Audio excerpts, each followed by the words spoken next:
Если ты способен, если ты трудолюбив, нету преград для того, чтобы ты достиг успеха. Там я мог зарабатывать, как айтишники зарабатывают. Мы не можем запрещать людям уезжать. Мы можем просто понимать другие вещи. Почему люди уезжают? Здесь основная причина – это экономическая причина. Низкие доходы в нашей стране.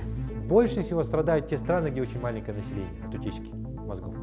Но я приехал в Португалию, в Порту, и мне здесь стало так комфортно, и я просто остался с одним чемоданом.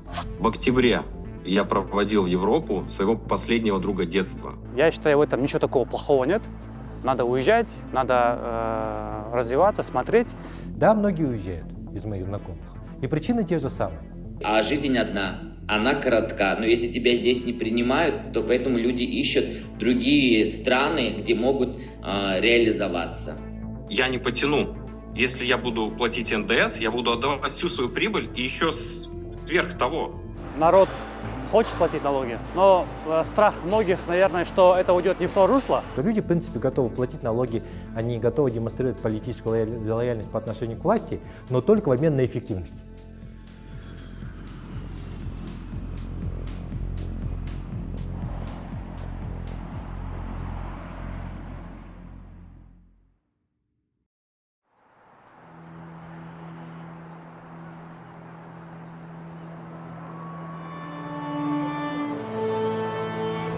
Утечка мозгов, ведь этот термин придумали в британском королевском обществе, когда ученые британские активно уезжали в США и Канаду.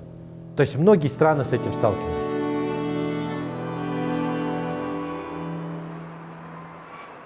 Если мы говорим про, скажем так, миграцию именно специалистов, то это в целом довольно обыденное дело для мира в последние 30, 40, 50 лет.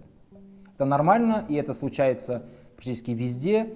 Такие страны, как Великобритания, сталкиваются с такой проблемой, Германия сталкивается с такой проблемой, Италия. Вот есть такая книга Мойзеса Наима, называется «Конец власти», где он написал, что мир вошел в стадию 3 революций. Это революция ментальности, революция множества и революция мобильности. То есть сейчас людям намного легче перемещаться по миру, чем это было лет хотя бы 100 назад даже. Вот. Естественно, что вот эта революция мобильности, она затронула и Казахстан. Очень многие уехали и с начала 90-х годов, и этот процесс сейчас тоже продолжается. То есть это не так, что только какие-то страны не очень богатые или развивающиеся. Китай до сих пор с этим борется. Учитывая, как сильно они выросли в плане экономики и в целом своего позиционирования в мире за последние 30-40 лет, они до сих пор сталкиваются с этой проблемой. И в чем проблема? Вот Всемирный банк в свое время посчитал, что отъезд одного человека с высшим образованием наносит ущерб стране, откуда он выехал, в размере $1 миллиона. То есть это только один человек с высшим образованием. Если он уехал, то страна потеряла, по сути, $1 миллион. Это можно понять, это в целом вопрос каждому человеку, насколько он вообще хочет, где жить и так далее. Мы не можем запрещать людям уезжать. Мы можем просто понимать другие вещи. Почему люди уезжают? Причин, которые заставляют людей уехать из страны, довольно много. Я могу сказать одну такую вещь, это отсутствие казахстанской мечты. То есть за 30 лет в Казахстане так не смогли сформировать, скажем так, на уровне властей какую-то общую ценностную модель, да, систему ценностей, которая бы объединила и власть, и общество, которые бы двигались в одном направлении.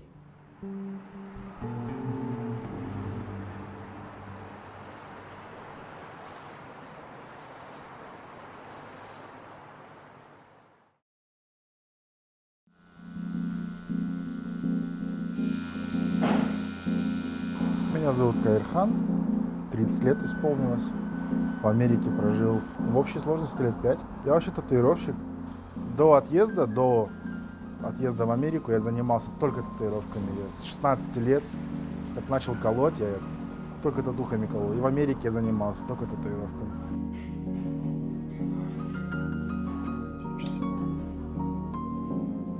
Там все намного проще, люди проще относятся, нету никакого табу, тебя никто не спросит за татуировки, и ты можешь для себя выбрать, я буду татуировщиком, и это будет как твоя профессия официально, ты будешь работать и зарабатывать себе на достойную жизнь, только коля татуировки, а здесь, в Казахстане, тяжеловато. Что, ты готов? Ты готов? Скажи, если что. Надо будет тебе встать. Но я буду стоя накладывать эскиз. В плане заработка, здесь я сколько занимался татухой? Лет по 8-9 до отъезда. И мне всегда чуть-чуть не хватало. Всегда чуть не хватало. Ну, среднее, ниже среднего. Мне просто нравилось то, что у меня нету ни графика, ничего. Там я мог зарабатывать, как айтишники зарабатывают. Если у тебя полная занятость, то можно сделать 10, 12 тысяч, 15 тысяч долларов в месяц. Но по поводу того, что мы ленивые, это же такой набивший оскомину миф, с одной стороны. То есть мы ленивые здесь, а вот уедем и сразу станем не ленивыми. Но это же так не работает, с одной стороны. С другой стороны, я вижу, как работают наши казахстанцы. Люди, в принципе, готовы платить налоги, они готовы демонстрировать политическую лояльность по отношению к власти, но только в обмен на эффективность. Когда власть должна эту эффективность продемонстрировать. Вот за все 30 лет власть не демонстрировала эту эффективность. Одно время у меня была связана деятельность непосредственно с базарами, например, оптовой торговли. То есть человек, который с 5 утра до 5 вечера тягает тачку на базаре, в зной, в холод, в мороз, в буран, и получает за это не так много, я бы не назвал его ленивым. Это точно не так. А что касается того, что мы не боремся, ну, я не знаю насчет того, что мы не боремся, но не хватает, может быть, какой-то постоянной работы.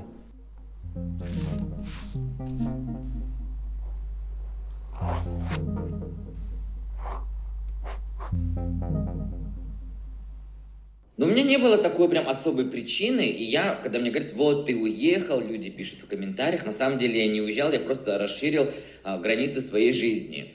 И так как мне исполнилось 40 лет, и я творческий человек, и я 25 лет уже проработал там, да, в СМИ, соответственно, моя аудитория растет. А Казахстан, ну, как для творческого человека, особенно Алмата, она в один момент перестает тебя вдохновлять. И, соответственно, чтобы прийти к чему-то новому, творческие люди обычно делают такую паузу и куда-то переезжают.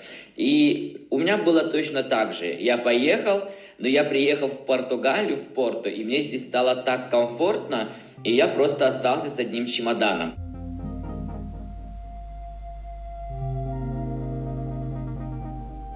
Исатай Минуаров, социолог-исследователь, работаю в консалтинговой сфере более 10 лет. Брейн-дрейн, отток мозгов – очень актуальная тема. Я думаю, для государства это вызов.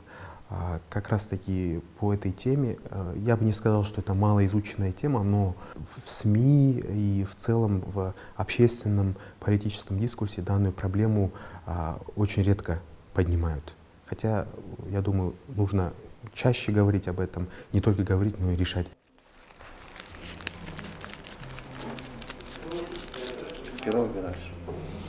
Да, мне надо смазать машинку. Но я думаю, что в Америку люди уезжают в первую очередь из-за деньги, финансы, возможности. Там реально легче зарабатывать. Я в основном, там был как стрит-шоп, типа, с улицы люди в основном приходят, там туристическое место, куча баров вокруг. Прямо, да? Без записи, без ничего, так просто с улицы заходят. Частенько пьяненькие, но ничего страшного. Когда я был в Техасе, например, здесь я себя чувствую как наравне со всеми, да? Я гражданин Казахстана, у нас права.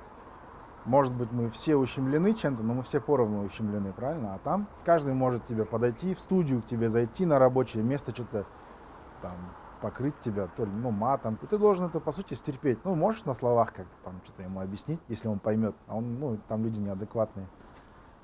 А если вдруг какой-то будет конфликт, то виноват не американец будет, а ты будешь виноват по-любому. Я думаю, что просто больше возможностей для самореализации, где есть, наверное, опять же, карьерный рост в большей степени за твой труд тебя ценят, за твои знания, но точно не за родственные связи. Даже взять, например, Софи Манасян, которая сейчас очень известна, да, с миллионной аудиторией. Почему их была, например, причина уехать из Казахстана? Потому что, когда Софи была маленькая, она танцевала, причем казахские танцы. Национальный казахский танец. И ей сказали: ты не казашка, ты не будешь. И тогда ее родители, решили эмигрировать. И вот есть вот такие моменты, там родственные связи, да, которые влияют на те моменты, а жизнь одна, она коротка. Но если тебя здесь не принимают, то поэтому люди ищут другие страны, где могут реализоваться. Казахстанцы или бывшие казахстанцы, которые мигрировали в целях трудовой миграции, здесь основная причина — это экономическая причина. Низкие доходы в нашей стране. Есть также политические, социальные факторы. Большинство опрошенных респондентов указывали на то, что в стране, в Казахстане, отсутствуют возможности для продвижения. В первую очередь это зарплата, потом административные барьеры. В стране, конечно, административная экономика, где социальные связи, нетворкинг играет огромную роль. Вот, также упоминали этот вопрос. И люди, когда это все видят, они понимают, что в этой стране они не смогут себя реализовать. И самое главное, создавая даже свою семью, они не видят для своих детей будущего в этой стране. И многие поэтому, кстати, когда вот тоже задаешь вопрос, почему уехал, он говорит, я уехал ради детей, в первую очередь, если есть семья.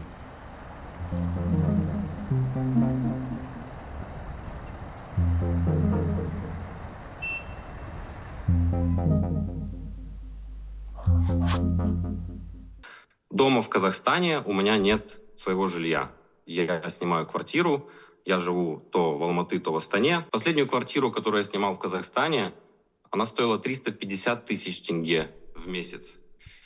Да, это не самая дешевая квартира. Во Вьетнаме я снимал квартиру за 220 тысяч тенге. То есть разница ощутимая. В данном случае мы уехали на зимовку не для того, чтобы примерять для себя за границу, а просто потому, что это дешевле и комфортнее. Воздух здесь чище. Если посмотреть, кто уезжает, то есть, с одной стороны, да, молодежь, давайте разобьем, это айтишники, то есть IT-сфера.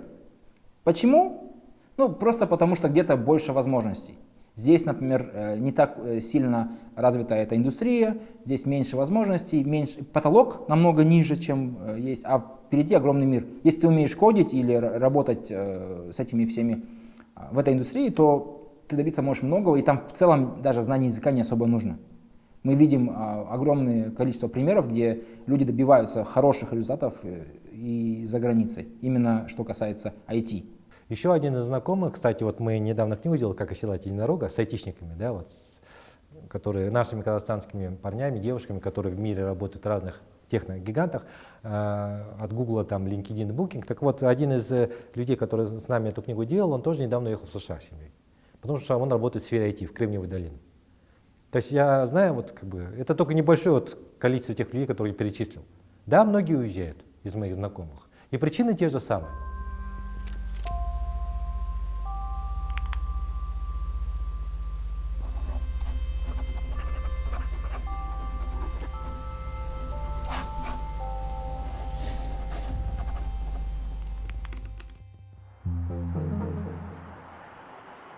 Меня зовут Адлхан.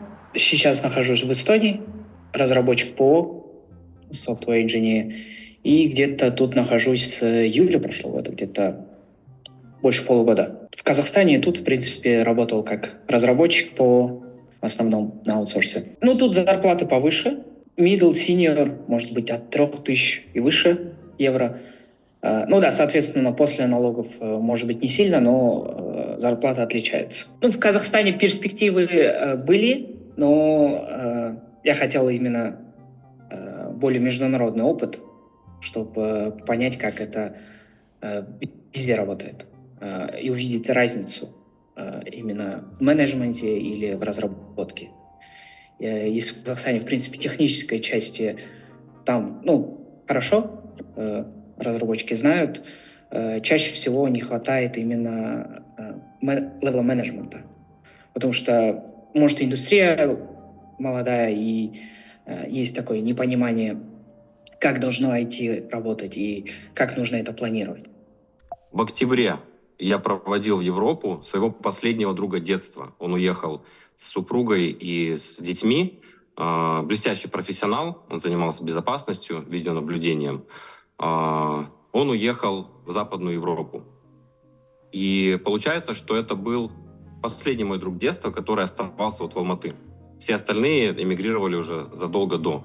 Причины у всех, конечно, разные, но тяжело вести бизнес.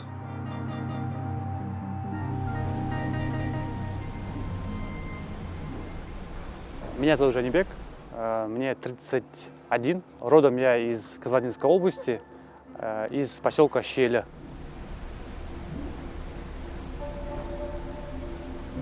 Я жил, получается, в Америке, в общей сложности где-то примерно плюс-минус год, в штате Делавэр. Затем я жил в Германии, где-то полгода, плюс-минус там уезжал, приезжал в Германии, жил в Турции. То есть во всех этих странах мы открывали компанию.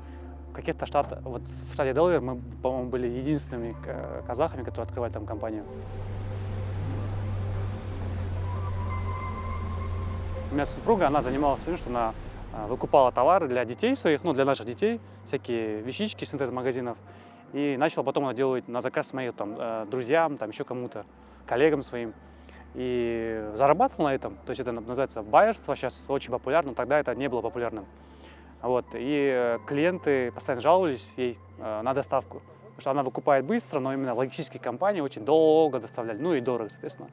И как-то я ей говорю: слушай, а что если мы сами эту компанию создадим, будем доставлять быстро, качественно и доступно? Вот. И она такая: давай. Меня зовут Досмагомбетова Назирке, я мама 3 детей, счастливая жена и предприниматель. Мы являемся владельцами логистической компании Бропост. Это сервис по доставке онлайн-посылок из Европы в Казахстан. Мы много где жили с нашей семьей. В процессе развития наших бизнес-проектов мы были вынуждены переезжать в разные страны. Допустим, жили некоторое время в Америке, чтобы посмотреть, как в Америке работает логистическая система, как посылки отправляются через авиакомпании, какие лицензии нужно получать. И мы не из тех людей, которые любят узнавать все в теории. Нам хотелось вот погрузиться в омут с головой, получить эту практику на месте, поэтому мы решили на некоторое время переехать в Америку. И там мы открывали наш первый склад с супругом. После этого, с расширением уже нашего бизнес-проекта, мы жили уже в Германии некоторое время, потом в Турции некоторое время, но всегда нас тянуло обратно на родину. Вот. Но пожив вот в Америке полгода, я поняла, что те семейные ценности, которые транслирует Америка, они в корне отличаются от наших казахстанских ценностей, поэтому для меня, как для мамы, все-таки был выбор в сторону переезда обратно в Казахстан. Семейная пара из стран СНГ, и их детки, когда приходили к нам, в общем, мы любили помогать с уроками им. И, в общем, я увидела анкетирование, где был вопрос о поле. Вот. Я говорю: ну а что ты думаешь? Ты же мальчик, что можно думать? Он говорит: ну тут же 12 пунктов, мне же нужно выбрать, кто я по жизни.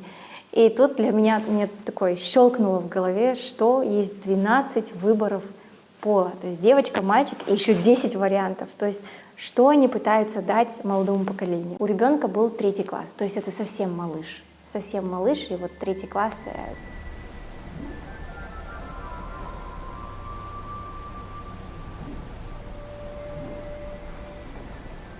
У меня папа заработал всю жизнь на заводах, он был тоже директором на заводе.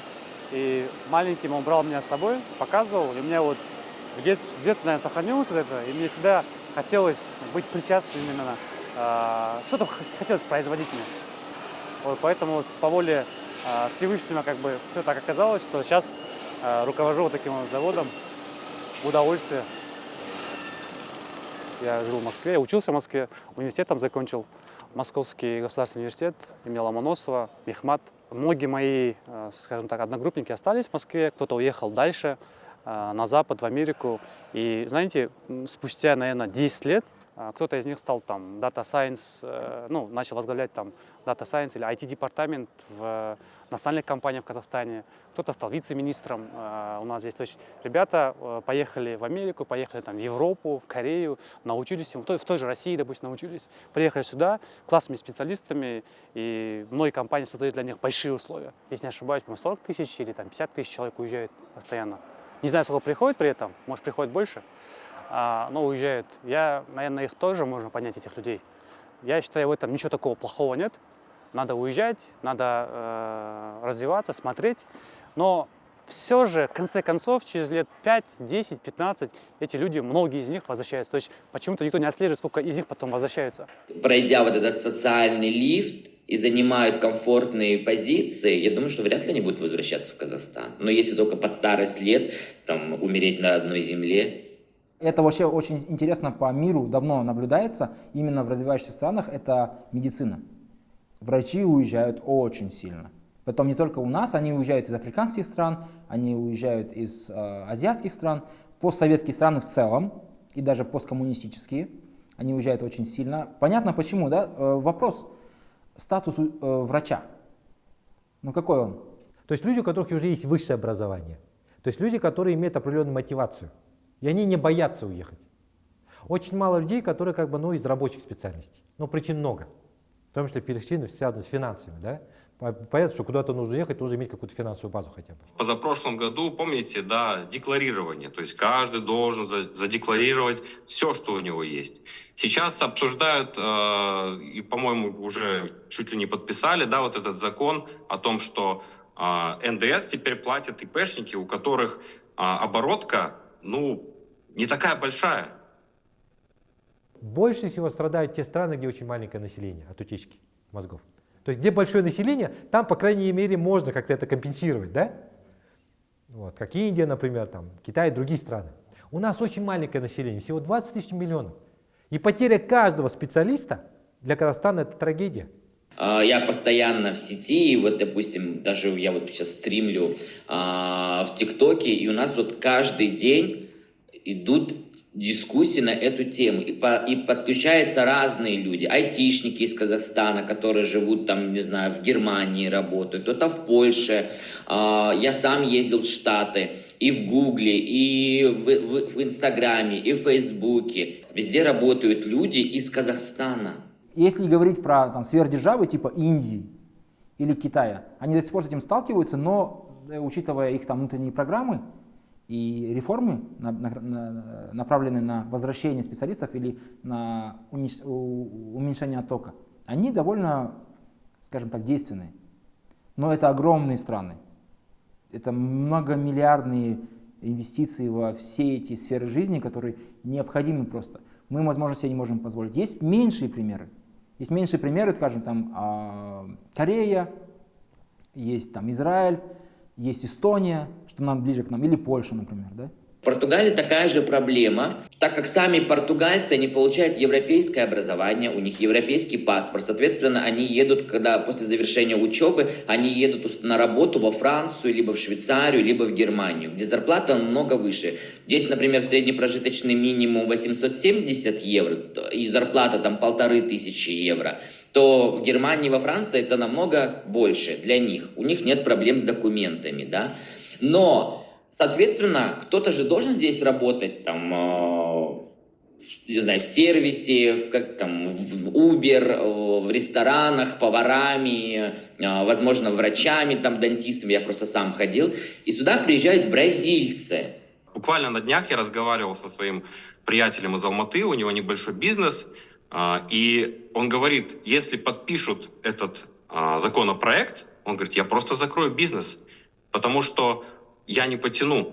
Если я буду платить НДС, я буду отдавать всю свою прибыль и еще сверх того.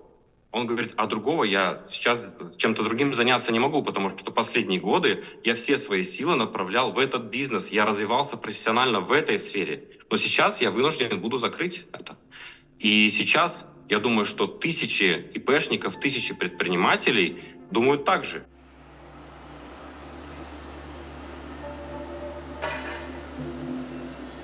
Я считаю, что народ хочет платить налоги, действительно, потому что для этого есть все удобства. В телефоне ты можешь оплачивать. Но страх многих, наверное, что это уйдет не в то русло. Может, какие-то нужно сделать, я не помню, в какой стране это было, там тебе присылают как бы такой документ о том, куда твои деньги пошли. Условно, на дорогу, там, на тротуар, туда. То есть тебе такой некий чек высылают за твои налоги. Можешь какую-то такую штуку вести, но я думаю, наше государство к этому идет. Я вот искренне в это верю, что наше государство именно идет к этому. Что все было прозрачно, чтобы все оплачивали, и чтобы они отчитывались, куда наши деньги уйдут. бизнес нужно вести прозрачно. Чему можно учиться, допустим, в Америке, чему можно учиться у европейских предпринимателей. Там условия, ты не сможешь бизнес дробить. И это и классно. И сейчас наше государство переходит как бы в это русло, чтобы все работали прозрачно.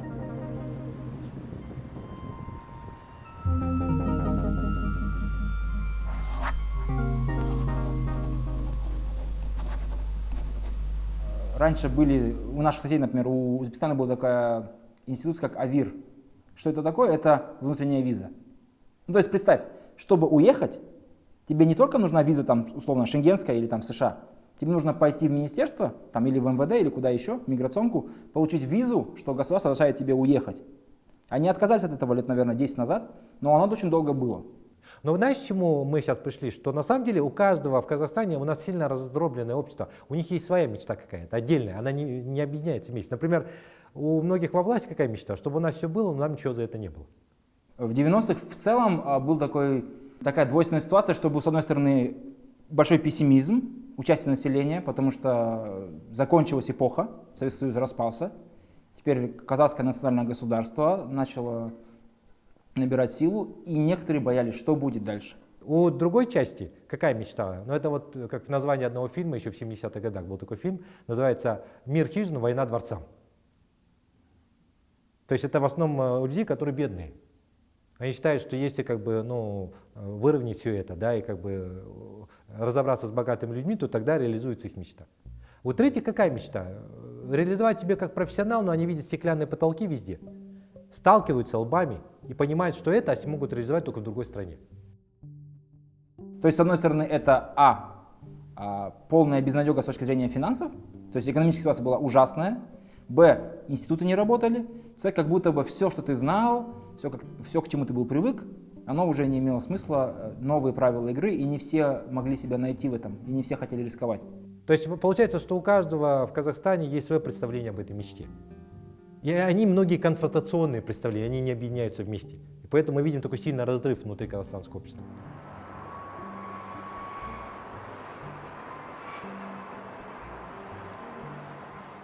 В Корее, вот, допустим, вчера мы разговаривали с девушкой, она работала там на заводе в Корее 2 года из Кызылорды. 2 года она работала на заводе, потом 10-12 часов в рабочий день, и вернулась в Казахстан. И она говорит, там выходцев из нашей страны очень много.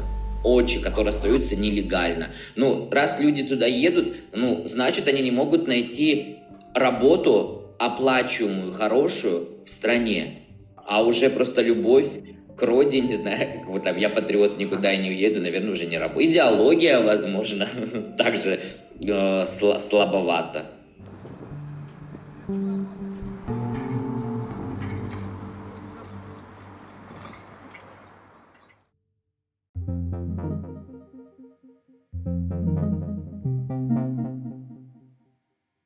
Я сам являюсь выпускником президентской стипендии «Болашак», одним из бенефициаров. Да, крупно повезло для человека из провинции, райцентра. Я обучался по программе «Болашак», академик English, проходил в Лос-Анджелесе, а потом программу магистратуры в Манчестерском университете Великобритании. Я всегда считал, что да, там программа «Болашак» в свое время придумали, но это же тоже не очень правильный был подход. Почему? Получается, что небольшое количество казахстанской молодежи могла уехать за границу, получить образование, часть из них даже осталась там.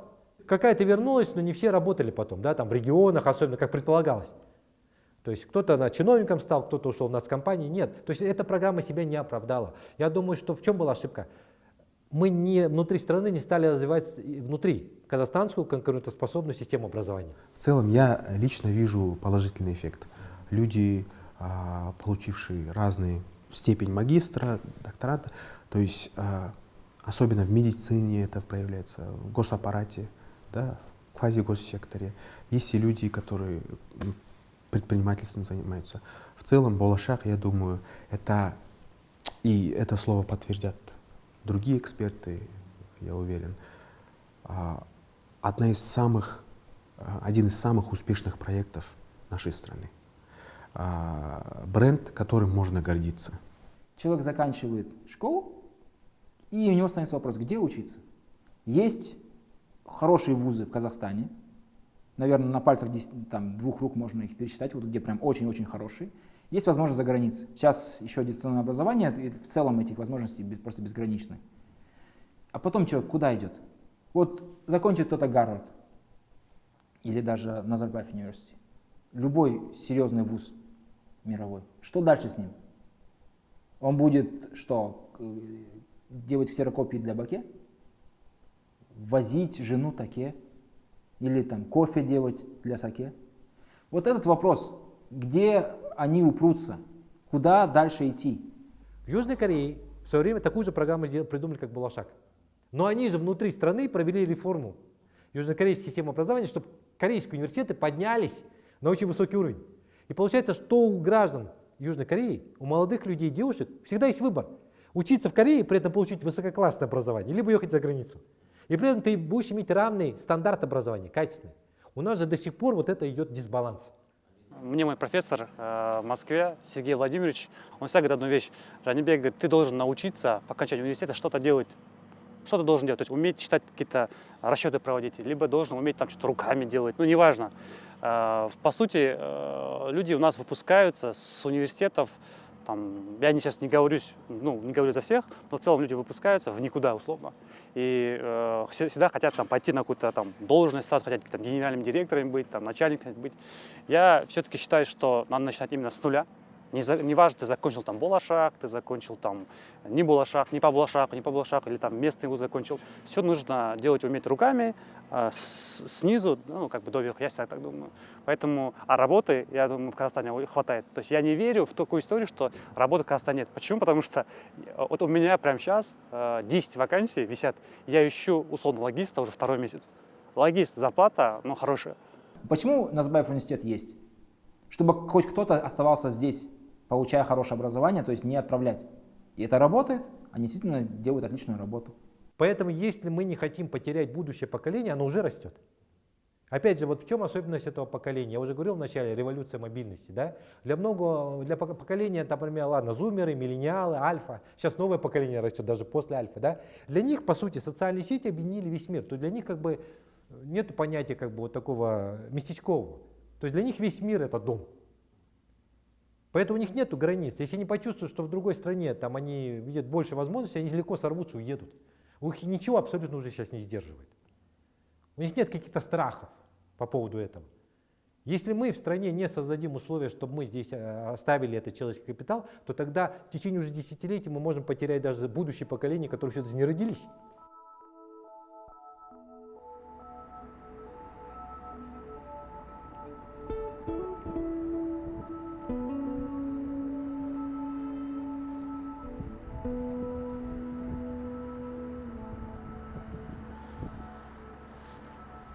У меня была возможность не уехать, скорее остаться за границей. После учебы я работал в Польше. Почему не остался? Семья. Семья, потому что родители есть. И это для меня тогда было важно и до сих пор важно. Я такой человек, главное, чтобы я принял решение и мне было комфортно. Но я перед тем, как запустить процесс легализации здесь, я позвонил маме и говорю, ну слушай, вот есть такая возможность легализоваться с действующей Шенген-визой. Мне 40 лет, и я хочу попробовать что-то новое, пройти этот путь, понять, как это, возможно, выйти из зоны комфорта, проверить себя, на что я способен, оказавшись один в чужой стране, смогу ли я. Она говорит, да, конечно, давай, дерзай, все. Я ученый, я получил степень PhD еще в 90-х годах. Вот именно в сфере political science. И за эти 30 лет было уже очень много предложений, чтобы я преподавал в зарубежных университетах, либо работал в разных научных центрах исследовательских. То есть, если ты называешь себя казахстанским политологом, ты должен быть со своей страной, со своим народом. Держать руку на пульсе. Понимаете? Это часть моего определенного профессионального, скажем, этики. При желании, да, можно уехать там, да. Опять же, моя сфера такая, что за рубежом и так своих хватает. Конечно, можно там поменять направление. В целом возможность есть. Возможность есть. И я знаю свои товарищи мои, уехавшие после отработки, даже не отработав да, остались на Западе. Такая возможность есть, но я себя лично вижу, свое будущее связываю с Казахстаном. Есть миф, что если уехать, то можно многого добиться. Да, разумеется, можно. Можно много добиться и здесь, а можно ничего не добиться. Когда мы видим, это я уже говорил, по-моему, когда мы видим яркие истории успеха за границей, я всегда радуюсь. Если честно, нет идеальной страны. В каждой стране есть свои плюсы и минусы. И, соответственно, кто-то уехал, расстроился, увидел, осознал, вернулся в Казахстан и сказал: никогда больше я никуда не уеду, только здесь. Здесь мой дом, и я буду все. Здесь самые лучшие условия. Съездить, посмотреть советую. Жить туда, переезжать, но там сказки нету, по идее, там надо пахать только так. Не будет такого, что переехал и как в сказке живешь. То же самое, по идее. Я что здесь живу, что там живу. Также работаешь, деньги на аренду, на хавчик. Тоже особо не шикуешь. Медицинские счета там вообще бешеные. Я, например, зуб себе вырвал мудрости. $700 отдал. Кстати говоря, Америка или там Европа научила пахать как раз таки, потому что там конкуренция очень большая и на работу в целом, на разные вакансии, там люди прям пашут. То есть, условно, ты там месяц не поработал, плохо будет. Там все равно себя чувствуешь иммигрантом, там ты как бы все равно ниже, чем местные. Я не один такой, кто съездил и вернулся. Но я видел людей, которым тоже не понравилось. Я не скажу, что я там бедствовал или там ко мне плохо относились. Нормально ко мне относились, и жил я там нормально, и денег хватало. Ну просто вот жить там, на постоянку оставаться нет желания. Многие еще говорят, типа, вот для детей, типа, я поеду, заведу семью, типа, корни там пущу, и мои дети будут в Америке жить. Ну, просто для меня это нерелевантно. У меня здесь братишки, сестренка, у меня есть родственники. Но я не буду пока возвращаться в Казахстан по профессиональным в основном моментов, но по бытовым это может... Там чаще всего иногда царит неопределенность местами. Также вопрос безопасности, насколько он хорош. Ну и коррупция, конечно. Обращаюсь с разными группами, демографическими, социальными. Вижу, что есть очень большое количество молодых людей, которые на самом деле такие романтики, которые считают, что они могут попытаться что-то сделать. Но вся проблема в том, что если они видят, что у них ничего не получается, их никто не поддерживает, то они могут войти в категорию тех людей, которые захотят уехать. Понимаете? Мне всегда нравилось именно здесь. Она казахта айтады ғой, мен жыңғылдың иісін жақсы көремін деп. То есть я очень привязан к своей родине, мне очень нравится здесь. Но я скажу одно, что важно выходить за границу, потому что ты когда попадаешь, допустим, в ту же Америку или попадаешь в Европу, Корею, Японию, это как машина времени. То есть они в каких-то процессах, я не говорю во всех, но в каких-то процессах они там на лет 5, 7, может 10 впереди нас. Если ты попадаешь в эту машину времени, находишься там, можно повысить свою насмотренность, увидеть что-то, какие-то идеи, и самое главное, приносить это в Казахстан и реализовать это здесь. И опять же, даже общаясь с айтишниками, я тут немножко оптимизмом заразился, потому что ведь многие еще в Казахстане остались. Они здесь работают, на аутсорсинге. И когда один из вопросов звучал, а в каких сферах Казахстан мог бы стрельнуть, я удивился, но многие считают, что в каких-то направлениях мы еще можем стрельнуть. Например, в сфере зеленой энергетики, в агроиндустрии, да, там, и так далее, в нефтехимии. То есть стартапы предлагают в тех сферах, да, где у нас есть какие-то конкурентные еще преимущества.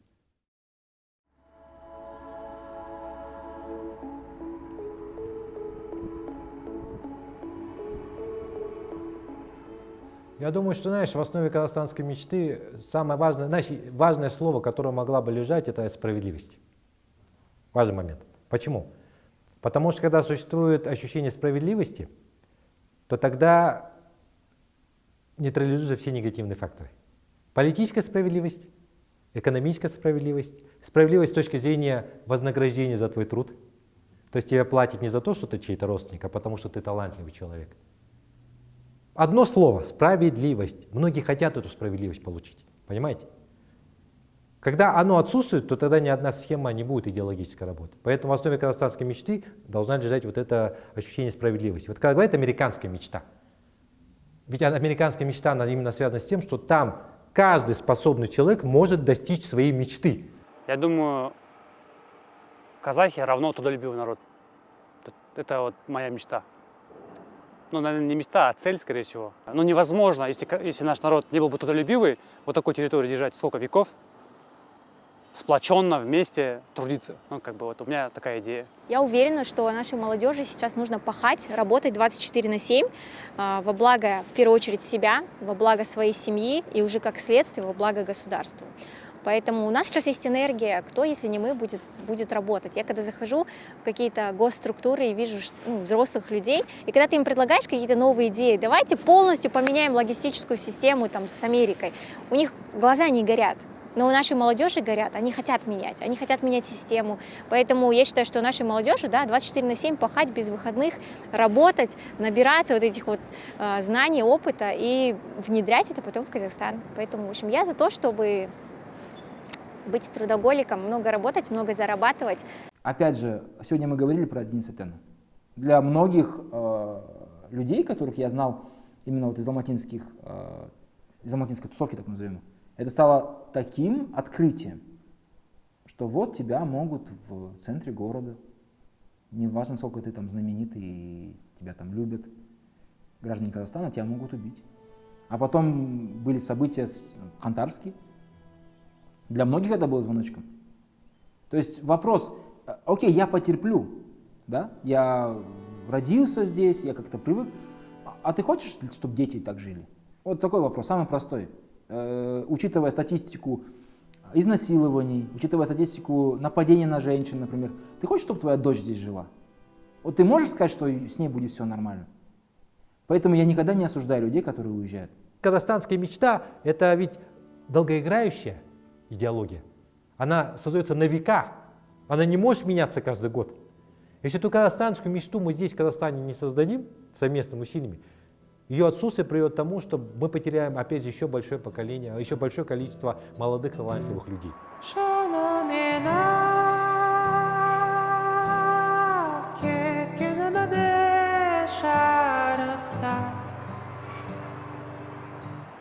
Жас балаша турмамбали шалықта. Көз алдымда мұнарлады асты жаз. Қайтадан бір қарайыншы анықта.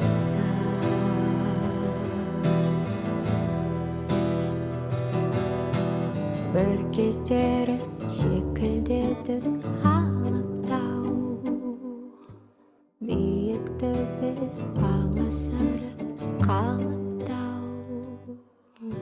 Басындағы әзбабаның бейнеті, енді бір күн қиын болды анықтау.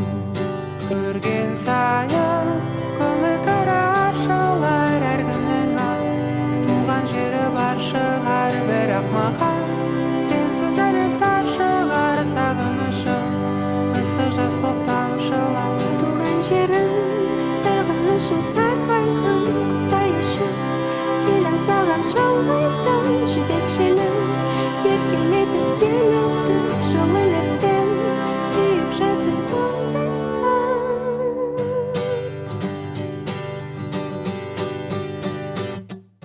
Шынымен-ақ кеткенімде шарықтап, жас балаша тұрмын әлде шалықтап. Көз алдымды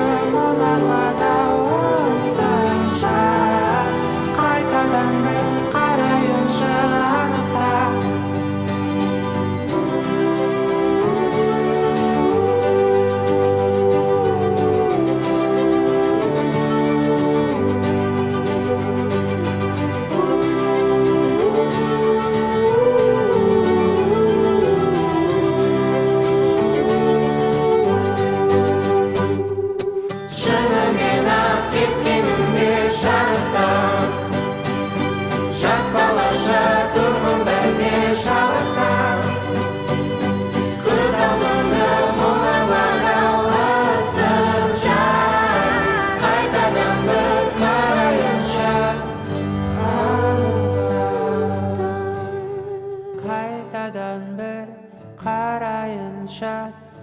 I looked up.